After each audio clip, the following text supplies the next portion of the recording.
Hi there, I'm Professor Patrick Degener and this is bioelectronics. And in this particular lecture I want to cover the fundamentals of the action potential and give an intuitive understanding of what it is and how it works. And there's some background to that in terms of how neurons transmit information and what can biology do in terms of information compared to silicon systems. So, first things first, let's think about information. And there's really two ways to describe information. We can describe information in analog, and we can describe information in discrete or digital form. Now, what we mean by that is that an analog signal is something that varies and can be continuous. It's not one thing or the other. It can be a range of values between, one minimum and one maximum value. Discrete, on the other hand, is specific. So it's either one thing or the other. It is a very specific value. And when we think of information, we can think of the signal being an analog signal, i.e. any value between x min or y min and y max, or we can think of it as a discrete signal, such as a value of 0 and 1 if we think of digital systems. Similarly, we can think of time being an analog time as in it's a continuous function that could have unlimited little subtimes, or we can think of discrete time. So this is where you would sample your information and you say every 10 milliseconds we're going to take a value, and time is discrete in terms of these particular time points. So when we think of information, we can think of a fully analog information flow, so a signal, some kind of function of time where the signal is some time variation, and you've got this movement in time, you've got this movement in intensity. We can think of a quantized signal. So this is where every defined time point you've got you've got a particular value, and that value could be anything of a large range of values. So for example, if you're digitizing a music signal, you would take a signal every set defined time point. You can think of a quantized signal in time where the signal is either a 1 or a 0, but now time is some kind of variable, that the signal could be 1 for a certain amount of time, or it could be a 1 for a short amount of time, or 0 for long, or 0 for short. So this is where the signal is quantized but time is analog. And finally, we can think of a fully digital system where time is quantized and the signal is quantized. And effectively, this is what computers do. Most computers operate on a synchronous digital method where they check every set time point, bang, bang, bang, bang. Is the value 0? Is the value 1? Is the value 0? Is the value 1? In the real world, of course, everything operates in an analog form. It's kind of, things just change in time. But we have these two options on either side as well. So what can biology do? Well, the problem with fully analog signals is that if I'm talking to you, the volume of my voice will decay with distance. So if you're trying to purely understand something on a bing, on the intensity of that bing, you never know what the value is unless you know your distance and how it's decaying with distance. So that's a bit of a problem if you're trying to transmit a signal far away. But neurons do this. Sensory neurons do like our visual system, do take this, and you can take inputs and collect them together and join them all up. But it's worth noting that you would never use this for transmitting long distances. Another option is to have quantized time, which works very well in our digital systems, but neurons, creating a high-speed clock is very, very difficult in noisy, slow neural systems. We do have clocks, absolutely we do have clocks, but we don't have clocks that are bang, bang, bang, bang, bang, that can be really fast. We can have slow clocks, a heartbeat, that's once a second, but really high-speed clocks like in a computer at gigahertz or kilohertz, that is more challenging, that is more difficult. If we move down to a fully digital for the same reason above, digital is ideal for transmitting over distance. The signal is either going to be a 0 or 1, which means that, even if it decays over a certain distance, as long as it's over the threshold, the signal will be what it is. However, like I said before, digital time or discrete time is difficult in biological systems. Not impossible, the heartbeat, bang, bang, bang, but high speed, kilohertz level, accurate clocks are somewhat more challenging. So the possibility then for neurons is to have a digital amplitude, but a discrete, an arbitrary time, so that you can think of information as being the time between two pulses.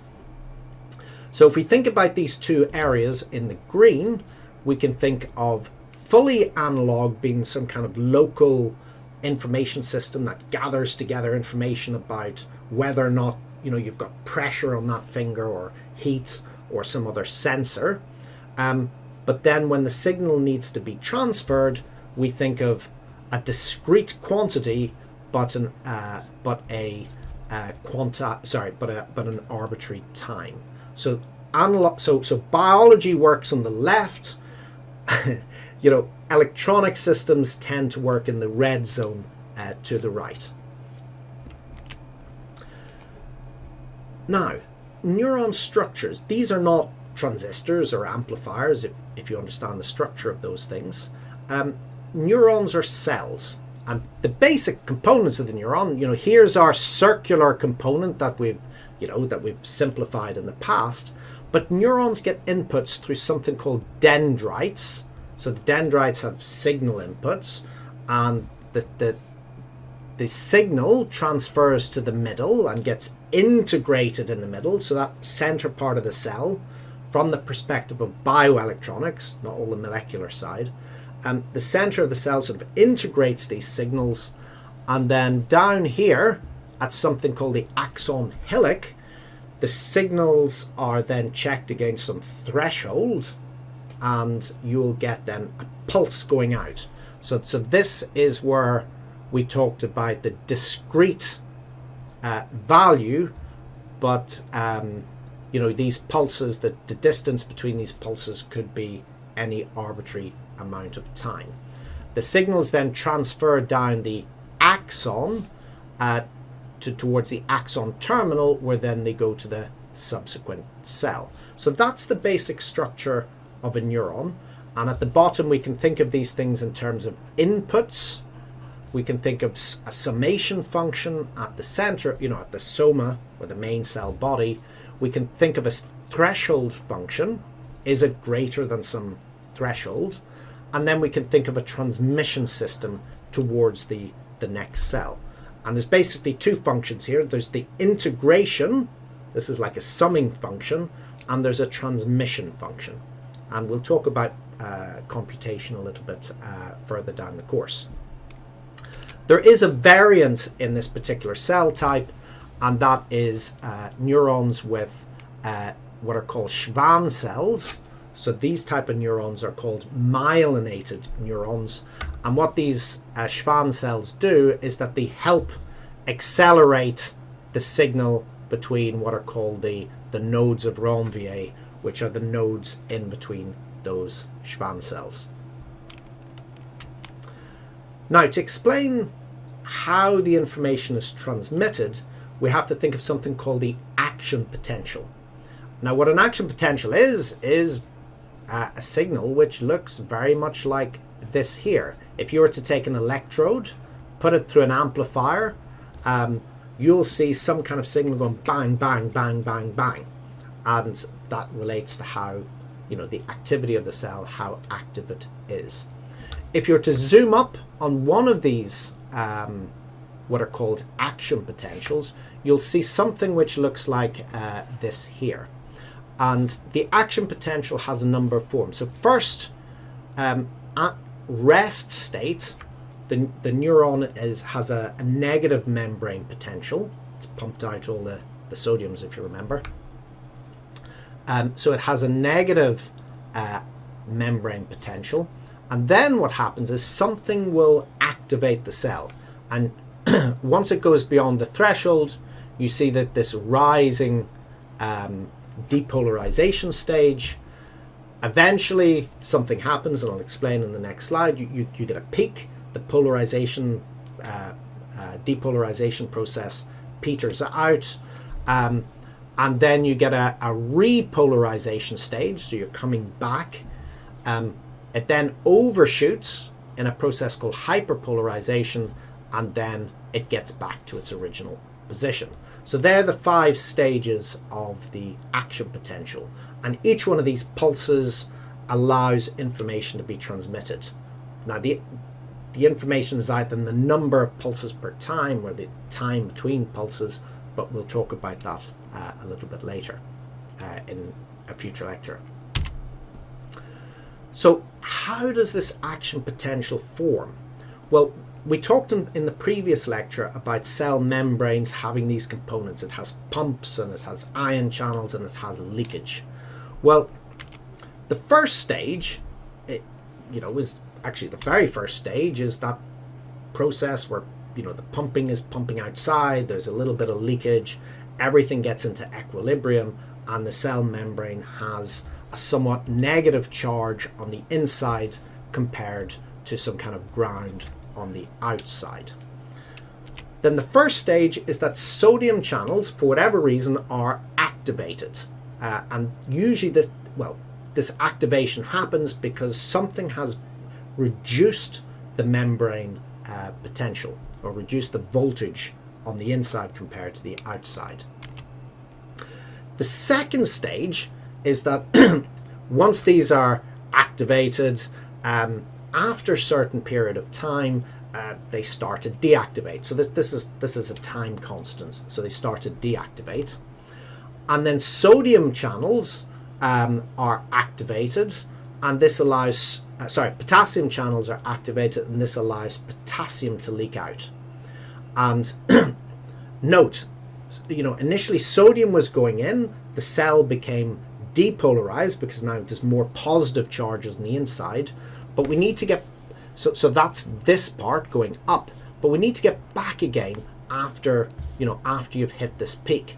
And you could wait for the pumps to slowly bring you back down, but that would slow things down. So what nature did to try to speed up our electronics was to have potassium being pumped into the cell, so that when you get to the peak of the action potential, the potassium channels can open up, and all the potassium rushes back out, starts to rush back out again, and your cell starts to go to a hyperpolarization state. And obviously this is time limited, and then eventually the pumps bring you back again. And they're the 5 stages of the action potential. Now, sometimes, an action potential can kick off, another action potential can kick off before you're fully finished, but eventually you have to equilibrate. Now, if we want to understand, the nervous system and the brain, we really have to think about this in different stages. So the first stage, of course, is that you would have the neuron. And you can think of the neuron in terms of recording action potentials, these spikes, but also you've got and you know, you've got that pulse train plateau before you get fully back to the, you know, back to the original state. But you also have something called local field potential. So instead of having your electrode really just exactly beside your neuron cell, if it's trying to record from, you know, a wide area of neurons, you get a more complex signal like this here, and this is an aggregate signal of lots of neurons all going, you know, all going into that one electrode. If you move from a single cell to a surface recording of the brain, so now if you have if you have these electrodes on the surface of the brain, so they're kind of a little bit further away and now recording lots of neurons.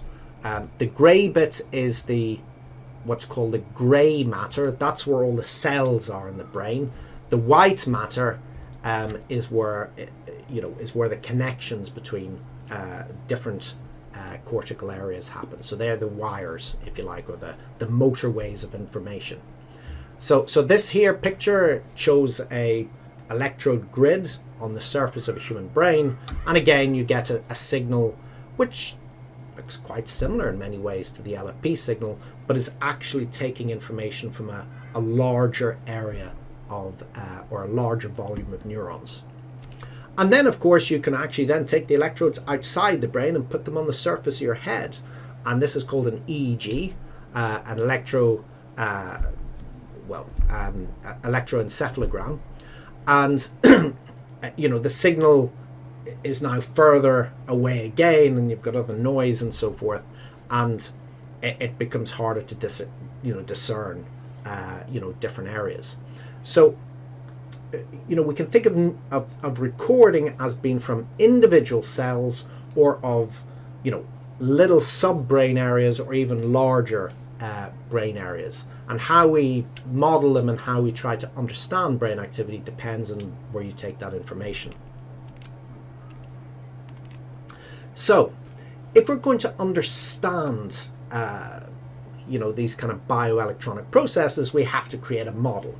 And it's worth pointing out at this stage that there's really different philosophies for creating those models. One is the neuromorphic model, where we're trying to sort of take the concepts of how neurons work and put them into computing so that we can make a better form of computing. And that's a very valid area of research. It's really interesting, it's really cool, but it really goes beyond this particular course. Another area is where, again, we're trying to create models of big brain structures and how does the brain work. And again, that's really, really important, but it's a whole module in of itself. So really what I want to focus on this particular course is to have a sufficient understanding of how the nervous system works, in order to think about how do we intervene you know, when things go wrong. So it's a fairly simplistic. I would encourage maybe in future studies to explore this further in terms of the neuromorphic or the neuroscience side. It's certainly needed for neuroprosthetics. Well, the neuroscience side, we have to understand what we're stimulating, but it, you know, it gets a little bit further and more interesting indeed. So if we're going to think about these models, we can think about having very, very simplistic models, and the most simplistic model of a neuron is what's called the integrate and fire model. This is kind of a circuit form, and you know, this is very much beloved of the neuromorphic community, and you can do all sorts of cool things with it. But it's not realistic. It's not about how the neuron works. It's more about creating that method of transferring information where you're discrete in value, but analog in time. Another method is to come up with sort of abstract mathematical models where you can define how a neuron fires by some arbitrary mathematical model. So this is the Zegovich model. It's very, very simple.